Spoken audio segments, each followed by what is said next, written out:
So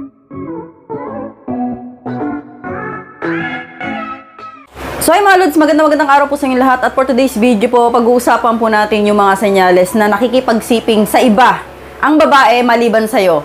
Pero syempre, bago yan, pasok muna, intro.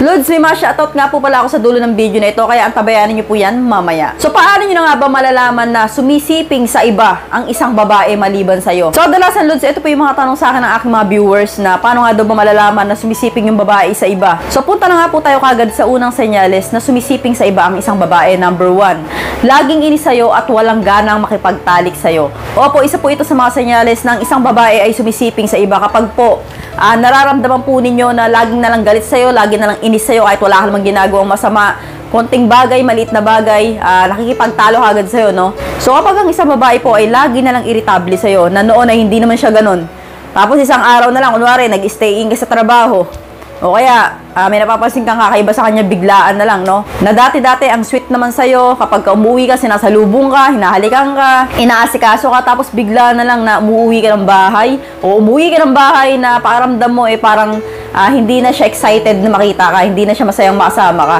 So, kapag po ganito yung nangyayari po sa inyong relasyon ngayon, lalo na sa buhay mag-asawa, so ito po ay senyales na posible po na yung babae na yan ay meron na pong kalaguyong iba. At isa na din po dyan yung kunwari po, dati po ay lagi kayo nagtatalik, magana naman siya, gabi-gabi, ginagawa niya yan. So, minsan siya pa yung nangangalabit. Tapos kapag hindi mo pagbigyan, siya pa yung nagagalit, siya pa yung nagtatampo. Tapos isang araw na parang okay na lang sa kanya bigla, na wala kayong ganyan, natutulog na siya na maaga, wala siyang pakialam sa'yo, mangalabit ka man o hindi, may mangyari man o wala. So, okay na sa kanya yung ganun. Ito po ay hindi po normal sa mag-asawa o sa magkarelasyon. So, kapag po ganito na po yung setup ninyo sa isang relasyon, posible po na yung babae na yan ay meron na pong nakakasiping na iba. Kasi po, Lods, karamihan po sa mga kaugalian ng mga babae, kapag po kami ay hindi nyo po nadiligan, no? Lalong-lalo na po sa buhay mag-asawa. Mabilis po kami magtampo, iniisip na po agad namin na baka ikaw dumalig ka sa iba, kaya hindi ka na dumidilig sa akin. So, ganun po yung mga mindset namin mga babae. Kaya po, napaka-importante po sa amin ang lambing ninyo gabi-gabi, no? Yung kalabit ninyo. Diyan po kami bumabase na mahal nyo pa rin kami. So, kapag nga po ang isang babae, biglang nawala po yung ganyang kilos niya, yung ganyang kagustuhan niya, ibig sabihin po niyan ay posible po na nakikipagtalik po yan sa iba. At punta na nga po tayo sa senyales number 2. Nag-iiba siya ng aura. Ibig sabihin ko dito, Lods, kung yung dati-rati yung asawa mo napakasimple manamit, napakasimple sa sarili niya, no? Hindi naman nagbe-makeup, hindi naman nagsusuot ng sexy, hindi naman lumalabas sa bahay, hindi naman sumasama sa barkada, ganyan. Hindi naman naipag-unuman sa iba, hindi naman nakakaisip na mamasyal kahit saan, ganyan. Hindi naman pupunta sa mga relatives niya, ganyan. Tapos bigla-bigla na lang itong asawa mo, nagpapaalam na sa'yo, itong jowa mo na, pupunta muna ako sa pinsan ko, ganito, ganyan. May birthday doon. Tapos makikita mo yung aurahan niya, nag-iba bigla. Biglang sumeksi, biglang nakahilig sa mga crop top na dati-rati, hindi naman ganun. So, mapapansin nyo naman pulod sa mga partner ninyo yung mga pagbabago, no? Kasi po, lalong-lalo na kung matagal nyo na pong karelasyon yan, mapapansin nyo po talaga na hindi na po siya yung dating siya.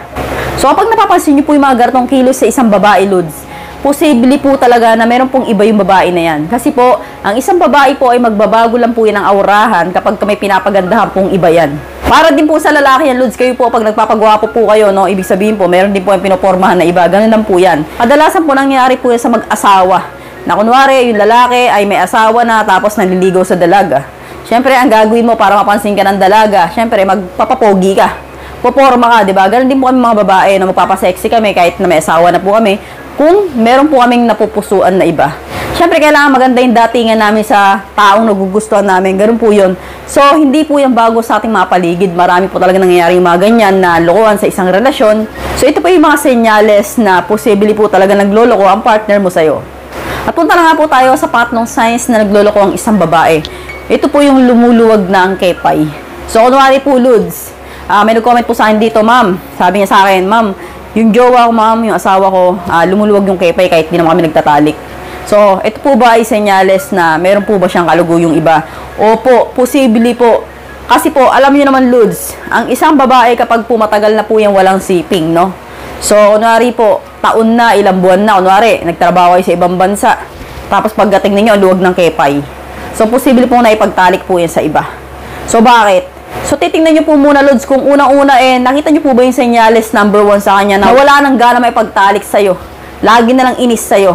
Tapos, nag-iba yung aurahan. Tapos, pangatlo, lumuluwag yung kepay. So, kapag po yung tatlong senyalis na yan ay nakikita nyo sa kanya ng sabay-sabay, posible po, maliwanag po na yung babae na yan ay nagloloko sa'yo. Alin tulad ko na lang po sa akin, Lods, no? Ako po ay wala po akong asawa ng 3 taon.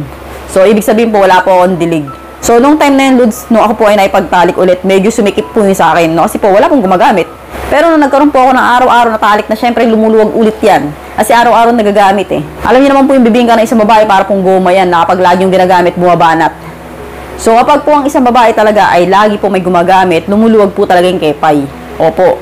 So ngayon kung duda ka, na kunwari staying ka sa trabaho, buwanan ka kumuwi, tapos napapansin nyo yung kepay ng asawa ninyo ay lumuluwag. So, posible nga po may gumagamit na iba dyan. Paano nyo na nga po malalaman na ang isang babae ay sumisiping sa iba maliban po sa mga senyales na ito? Siyempre, unang-una nyo pong gagawin ay kailangan po i-check nyo po yung buong katawan niya. Baka po may naiwan na bakas dyan, katulad po ng chikinini, ganyan. O baka pwede naman po sa amoy niya, no? Amoy niyo po yung kepay. So, minsan po talaga, alam niyo po, bilang po isang partner ninyo, alam niyo po yung amoy ng isang babae. Lalong-lalo na kung matagal niyo na pong kasama sa bahay yan. So, kapag po yung amoy niya ay nagbago, alam niyo po, may napansin po kayo na parang kakaibang amoy sa kanya, na hindi niyo naman maamoy-amoy dati. Ganon. So, posible po na yan pong babae na yan ay nakipagtalik sa iba. Actually, Lods, kung isang beses, 2 beses lang po nakipagtalik sa iba ang isang babae, medyo mahihirapan po kayong mahuli. So, malalaman nyo lang po yan kapag po itong babae na ito ay paulit-ulit na nakipagtalik sa iba. Punta na nga po tayo sa pang-4 na senyalis, Lods. Ito po yung nawawala yung pagmamahal sa'yo. So, ito pong senyalis na ito, kapag po ito ay nakita nyo sa asawa ninyo, ramdam po ninyo agad, hindi niya na po kayo mahal. So, posible po na itong babae na to ay in love na sa iba. At binibigay niya na po yung katawan niya sa iba. Kasi po, ang isang babae po na hindi po nakikipagtalik sa iba, never po mawawala ang pagmamahal niya sa inyo.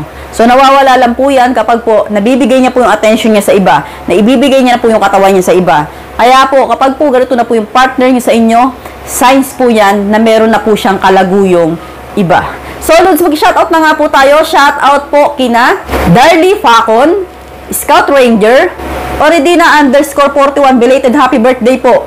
Cesar and Vicky Vlog, Perlas ng Silangan TV, Michael Japanini, Juniper Maghanoy, Onyx Vlog, Elmerlito Javier at kay Aquin Raymond from Antipolo City. Shoutout po sa inyo lahat, Lods. Maraming salamat and see you again to my next video. God bless. Bye-bye!